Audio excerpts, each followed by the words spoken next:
Graça e paz, irmãos e irmãs. O nosso texto de hoje é João 9, de 13 a 41, e seguimos juntos na prática do amor. No contexto desse texto está a cura de um cego de nascença, no sábado. Este é o sexto dos 7 sinais de Jesus no quarto evangelho. E, através dele, fica evidente que Jesus é a luz do mundo. Sendo assim, eu gostaria de propor que para ver Jesus, tal como ele realmente é, precisamos de luz. No texto de hoje, essa luz nos oportuniza 3 visões. A primeira visão é a de Jesus como um profeta, do verso 13 ao 23. Os vizinhos e os que tinham visto o ex-cego de nascença mendigando, levam-no aos fariseus e estes lhe interrogam a respeito de como começar a ver. E pela segunda vez neste capítulo, o ex-cego conta o que acontecera. Jesus colocou uma mistura de terra e saliva em seus olhos, ele se lavou e começou a ver. Logo, os fariseus passam a interpretar o que Jesus fizera. Alguns dizem, esse homem não é de Deus, pois não guarda o sábado, verso 16a. Estes consideram que misturar terra e saliva é um trabalho. Assim, Jesus seria um pecador por quebrar a lei do sábado. Mas outros perguntam, como pode um pecador fazer tais sinais miraculosos? Verso 16b. De acordo com o profeta Isaías, só o Messias abriria os olhos de um cego. Então se abrirão os olhos dos cegos. Capítulo 35, verso 5. Assim sendo, Jesus poderia ser o Messias prometido e esperado. Resultado, houve divisão entre eles. Consequentemente, os fariseus perguntam ao ex-cego o que ele tem a dizer a respeito de Jesus. E ele responde assim de bate-pronto, ele é um profeta, verso 17. Ao ouvirem isso, os judeus, opositores de Jesus e dos seus seguidores, não acreditam que o homem fora cego e mandam chamar os pais dele para averiguação. Os pais confirmam que ele era cego de nascença, porém não sabem como ele começara a ver e muito menos quem lhe abrira os olhos. Então eles sugerem aos judeus que perguntem ao filho. Ele já tem idade para falar por si mesmo. E aqui João faz um esclarecimento. Seus pais disseram isso porque tinham medo dos judeus, pois estes já haviam decidido que se alguém confessasse que Jesus era o Cristo, seria expulso da sinagoga. Verso 22. Como a sinagoga é o centro da vida da comunidade, ser expulso dela implicaria a ruptura de vínculos e a necessidade de mudança. Comentando este verso, N.T. Wright afirma: esse tipo de reação nasce de um tipo clássico de medo, o medo do desconhecido, o medo de algo fora do sistema. E eu acrescentaria, o medo de algo novo. Jesus sinaliza este algo novo de Deus que está irrompendo na história. E por isso, alguns sentem medo de se identificar com ele. O encontro com Jesus, o profeta de Deus, coloca-nos diante da possibilidade do novo. Do novo que Deus pode realizar na nossa vida. E nós sabemos bem em que áreas da nossa vida Deus deseja fazer algo novo. E do novo que Deus está realizando ao nosso redor, mesmo que muitas vezes isso nos escape. Nesse novo de Deus, as pessoas em sofrimento importam mais do que as nossas tradições religiosas. Pergunta: como você reage diante do novo? Com medo, resistência e fechamento? Ou com coragem, fluidez e abertura?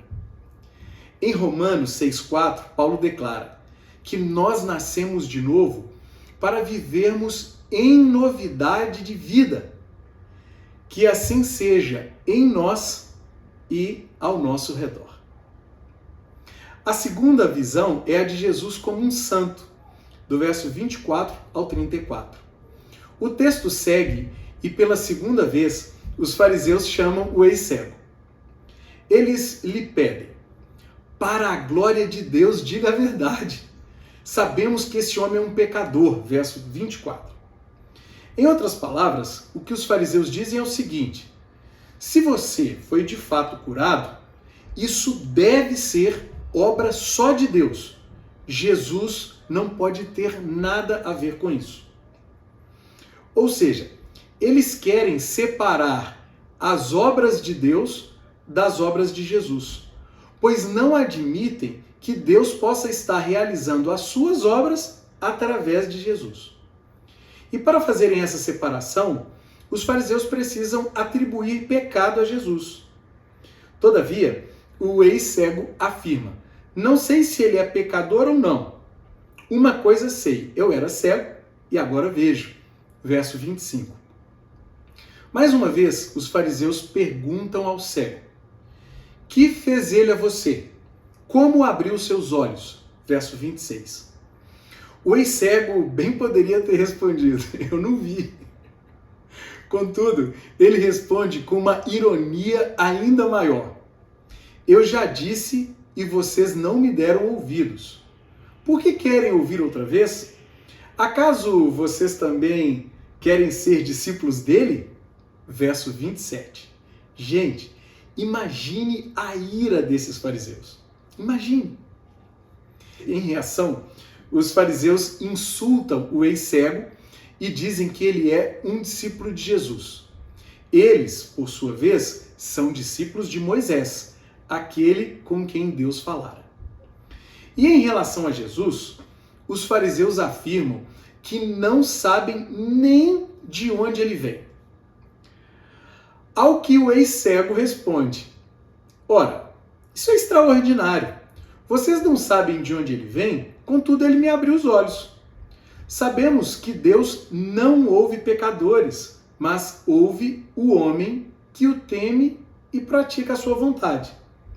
Ninguém jamais ouviu que os olhos de um cego de nascença tivessem sido abertos. Se esse homem não fosse de Deus, não poderia fazer coisa alguma. Versos 30 a 32. Portanto, Jesus é um santo, não um pecador. E os fariseus dizem que o ex-cego nasceu cheio de pecado e não tinha absolutamente nada a ensiná-los. Para eles, a sua condição física original era um reflexo da sua condição espiritual. Resultado, eles o expulsam. O encontro com Jesus, o Santo de Deus, pode nos custar muito. Entretanto, somente esse encontro nos possibilita ver. Ver que Deus não opera na lógica opressora do mérito, em uma relação de causa e efeito. Antes, o Deus que Jesus nos revela opera na lógica libertadora da graça, do favor imerecido. Ver que regras humanas, mesmo consolidadas, podem estar a serviço da enfermidade e da morte. Ao passo que Jesus, desconsiderando-as totalmente, promove a cura e a vida. Ver que determinados ambientes religiosos são tóxicos, policialescos e excludentes. Já a comunidade de Jesus é marcada pelo acolhimento, liberdade e responsabilidade. Por tudo isso e por muito mais, ver é incomparavelmente melhor. A terceira visão é a de Jesus como o Filho do Homem, do verso 35 ao 41. O texto termina com o reencontro de Jesus com o ex-cego. Ao reencontrá-lo, Jesus lhe pergunta: você crê no Filho do Homem? Verso 35. Aqui precisamos abrir um parêntese para compreender melhor esse título. Extraído de Daniel 7,13, o Filho do Homem era uma referência messiânica. Ele é quem traria o julgamento de Deus sobre o mundo. Fecha o parêntese. À pergunta de Jesus, o ex-cego responde com uma outra pergunta: quem é ele, Senhor, para que eu nele creia? Verso 36. Respondendo, Jesus faz uma importante declaração: você já o tem visto. É aquele que está falando com você. Verso 37. Em outras palavras, o que Jesus responde é: muito prazer, eu sou o Filho do Homem. Nessa declaração, um detalhe chama a nossa atenção. Ao ex-cego, Jesus diz: você já o tem visto. Logo, ao ouvir esta preciosa revelação, o ex-cego afirma: Senhor, eu creio. Verso 38. Mais do que isso, diz o texto que ele adora Jesus. No entanto, resta-nos uma pergunta: qual é o julgamento que Jesus, o Filho do Homem, traz ao mundo? Qual? A resposta está nas suas próprias palavras. Eu vim a este mundo para julgamento, a fim de que os cegos vejam e os que veem se tornem cegos. Verso 39. Ou seja, a presença de Jesus, que é a luz do mundo, divide a humanidade.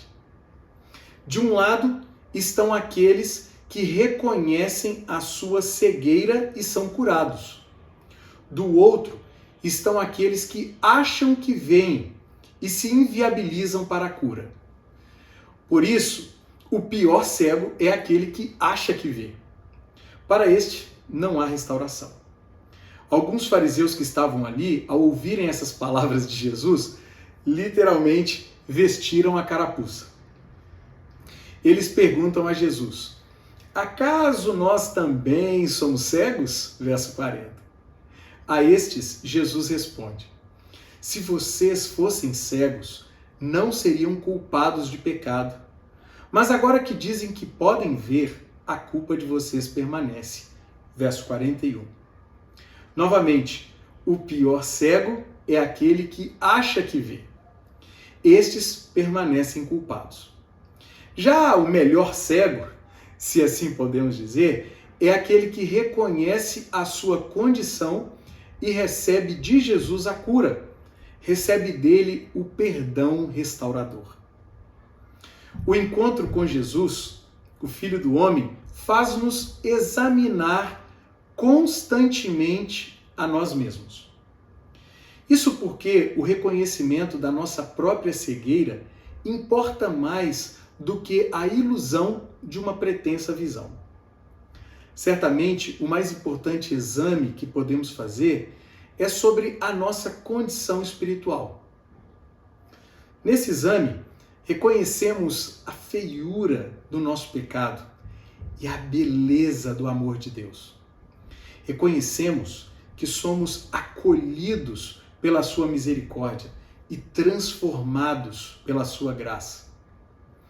Mas eu quero sugerir que este autoexame contínuo pode ser aplicado a tudo na nossa vida. Pode ser aplicado especialmente às visões que temos do mundo e das realidades que nos cercam.